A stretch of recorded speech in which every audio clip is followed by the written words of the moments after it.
Good morning students, my name is Deepakar, your science subject teacher.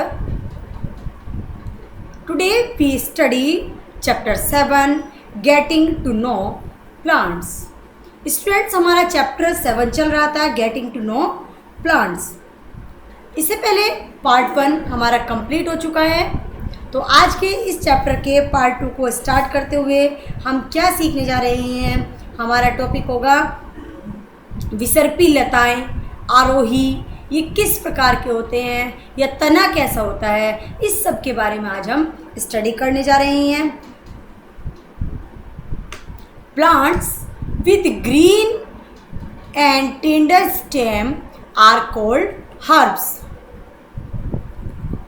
Herbs कौन से होते हैं? जो पौधे, कुछ पौधों की शाखाएं तने के आधार के समीप से निकलती हैं। तना कठोर होता है परंतु अधिक मोटा भी होता है, वो कहलाते हैं हमारी झाड़ी। Some plant develop branches near the base of stem. The stem is hard but very thick. Such plants are called shrubs. तो शर्ब क्या कहलाती है हमारी? यस। तो कुछ पौधे बहुत ऊंचे होते हैं, इनके तने सुदृढ़ एवं गहरे भूरे होते हैं। इनमें शाखाएं भूमि से अधिक ऊंचाई के तने पर ऊपरी भाग से निकलती हैं। इन्हें हम वृक्ष कहते हैं। तो some plants green and tender stem are called herbs. They are usually short and may not have many branches. Some plant develop branches near the base of stem. The stem is hard but not very thick. Such plants are called shrubs. और some plants, number 1 ये हमारा, number 2 ये और number 3 ये हमारा। Some plants are very tall and have hard and thick stem. The stems have branches in the upper part much above the ground. Such plants are called the trees. तो students, जो हमारे हरे एवं कोमल तने वाले पौधे शाख होते कहलाते हैं। इनमें सामान्यतः छोटे होते हैं और अक्सर इनमें शाखाएं नहीं होती हैं। और जो प्लांट्स हमारे जल्दी से डेवलप करते हैं, अपना विकास करते हैं, वो हमारे कहलाते हैं झाड़ी कहलाते हैं। कुछ पौधे शाखाएं तने के आधार के समीप से निकलते हैं। उनका तना कटीर होता है लेकिन अधिक मोटा और नहीं होता, इन्हें हम झाड़ी कह सकते हैं। और कुछ पौधे बहुत ऊँचे होते हैं, इनके तने सुदृढ़ एवं गहरे भूरे रंग के होते हैं। इनमें शाखाएं भूमि से अधिक ऊंचाई पर तने के ऊपरी भाग से निकलती हैं। इन्हें हम वृक्ष कहते हैं। तो based on the above characteristics can you know classify the plants listed by you and completed column for in table 7.1। अब देखिए, इन सभी अभिलक्षणों के आधार पर आप क्या सूचीबद्ध पौधों को सही प्रकार से वर्गीकृत कर सकते हैं। पहली, wonders. What kind of stem the money plant, beanstalk, gourd plants and grapevines have? Do observe some of these plants. How are these different from a herb, a shrub or a tree? Why do you think some of them need support to climb upwards? तो पहले जाना चाहते हैं जो money plant, same, लौकी तथा अंगूर के तने किस प्रकार के होते हैं। इनमें से कुछ पौधों को देखिए, ये कुछ शाख, झाड़ी और पेड़ से किस प्रकार अलग होते हैं। तो plants weak stem that can not stand upright but spread on the ground are called creepers. कुछ पौधे आपने देखा होगा कि जमीन की सहायता से जमीन पर फैलते जाते हैं, वो हमारे कहलाते हैं क्रीपर्स। मीन्स कमजोर तने वाले पौधे सीधे खड़े नहीं हो सकते, ये भूमि पर फैल जाते हैं, जिनको हम कहते हैं क्रीपर्स। हिंदी में कहते हैं विसर्पी लताएं। These are different from the herbs, shrubs and trees. ये सभी हर्ब, शर्ब और ट्री से भिन्न होते हैं। Perhaps there are some plants in your school or that at home that you take care of. Write down the name of any 2 trees, shrubs, herbs and creepers growing in your house or school. अक्सर आप अपने विद्यालय या घर के आसपास कुछ पौधों की देखभाल करते होंगे। अपने घर या विद्यालय में पाए जाने वाले वृक्ष, झाड़ी या विसर्पी लताओं के दो दो पौधों के नाम आप अपनी कॉपी में लिखिए। नेक्स्ट इम्पोर्टेंट पॉइंट आता है हमारा 7.2 stem. What is stem? Observe closely the stem of different, note down different structure, plant parts, bonds by the stem. Compare your observation with that of your friends. What do you find? Stems bear leaves, branches, buds, flowers and fruits. तो इस क्रियाकलाप में क्रियाकलाप 2 होता है हमारा तना। Stem कहते हैं तने को।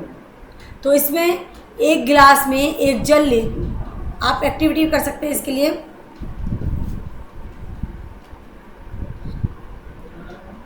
We would require a glass, water, red, blue ink and soft stem.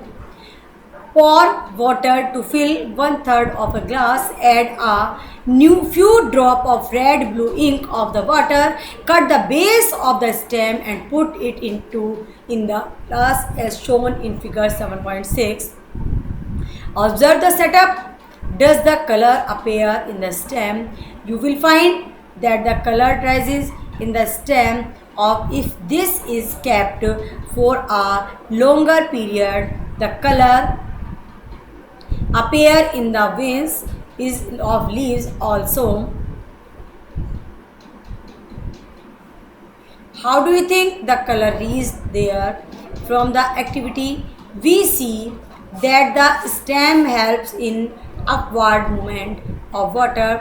The water and minerals go to leaves and other plants parts attached to the stem. गिलास को 1/3 जल से भर लें। जल में स्याही की कुछ बूंदें डालें। शाक के तने को आधार से काटकर गिलास में रखें, जैसा कि आप चित्र में देख रहे हैं। क्या इस शाक के कुछ भाग लाल नज़र आ रहे हैं? यदि हाँ तो आप बता सकते हैं लाल रंग कहाँ से यहाँ तक कैसे पहुँचा।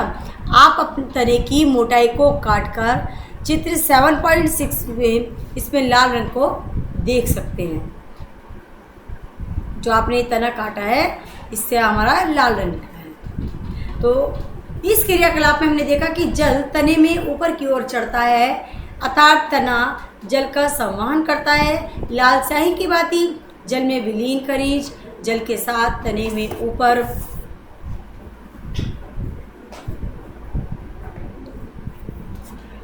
पहुंच जाते हैं। जल तथा खनिज तने को पतली नलिकाओं द्वारा पत्तियों तथा पौधे के अन्य भागों तक पहुंचाते रहते हैं।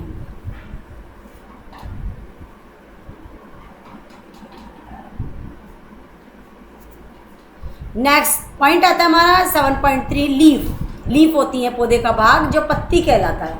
Observe the leaves of some plants around you and draw them in your notebook.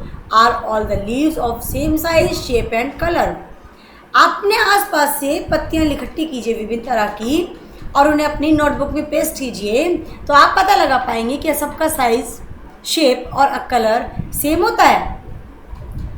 How are leaves attached to the stem? The part of leaf by which it is attached to the stem it is called petiole. तो देखिए petiole होते हमारा पर्णवृत्त। तो आप देखेंगे क्या कि यह तने से किस प्रकार जुड़ी होती है। पत्ती का वह भाग जिसके द्वारा तने से जुड़ी होती है वो पर्णवृत्त कहलाता है। The board green plant of the leaf is called lamina. Can you identify these parts of the leaves in plants around you? Do all the leaves have petals? तो पत्ती के चपटे हरे भाग को फलक कहते हैं। क्या आप अपने आसपास के पौधे को पत्तियों के इन भागों की पहचान कर सकते हैं?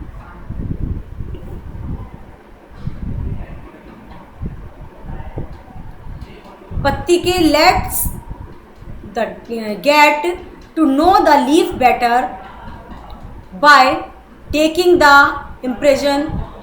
impression. If you thought that leaves cannot shine, here is an activity which will make you think again.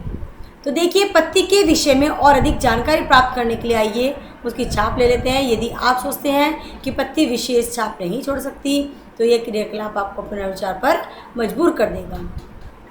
Activity 3, एक आप put a leaf under a white sheet of paper or a sheet in your notebook. Hold it in place as shown in figure 7.9. Hold your pencil tip sideways and rub it on the portion of the paper having the leaf below it. Did you get an impression with some lines in it? Are they similar to those on the leaf? तो आपके देखेंगे एक पत्ती को एक सफ़ेद कागज़ अथवा अपनी कॉपी के एक पन्ने के नीचे रखिए। इसे चित्र 7.9 में दर्शाए गए तरीके से एक ही स्थान से इसे दबाकर पकड़ कर रखें। अपनी पेंसिल को तिरछा पकड़िए तथा इसकी नोक से कागज़ के उस भाग को जिसके नीचे पत्ती है धीरे धीरे रगड़िए। क्या आपको कुछ रेखाओं के साथ छाप दिखाई देती है? क्या यह छाप पत्ती की तरह है? पत्ती की रेखित संरचनाओं को शिरा कहते हैं। क्या आपको पत्ती के मध्य में एक मोटी शिरा दिखाई देती है? इसे मध्य शिरा कहते हैं। पत्तियों पर शिराओं द्वारा बनाए गए डिज़ाइन को शिरा विन्यास कहते हैं, जिसको हम कहते हैं मिडरीफ कहते हैं, लीफ वेल्श कहते हैं। This is the design in net like on both side of midrib. The venation is reticulate figure 7.10 में देखेंगे। In the leaves of grass you might have seen that the veins are parallel to one another is the parallel venation. Observe the venation in as many leaves as you can without removing them from the plant. तो पत्ती की रेखित संरचनाओं को शिरा कहते हैं। क्या आपको पत्ती के मध्य में एक मोटी शिरा दिखाई देती है? इसे मध्य शिरा कहते हैं। पत्तियों पर शिराओं द्वारा बनाए गए डिज़ाइन को शिरा विन्यास कहते हैं। यदि यह डिज़ाइन मध्य शिरा के दोनों ओर जाल जैसा होता है तो यह शिरा विन्यास जालिका कहलाती है। तो स्टूडेंट्स आज के इस पीरियड में इस चैप्टर को ही स्टॉप करते हैं। नेक्स्ट टर्न पर हम आएगा चैप्टर स्टडी करेंगे। तब तक आप अपनी बुक को रीड कीजिएगा, वीडियो को वॉच कीजिएगा। Thank you everyone. Stay home, stay healthy.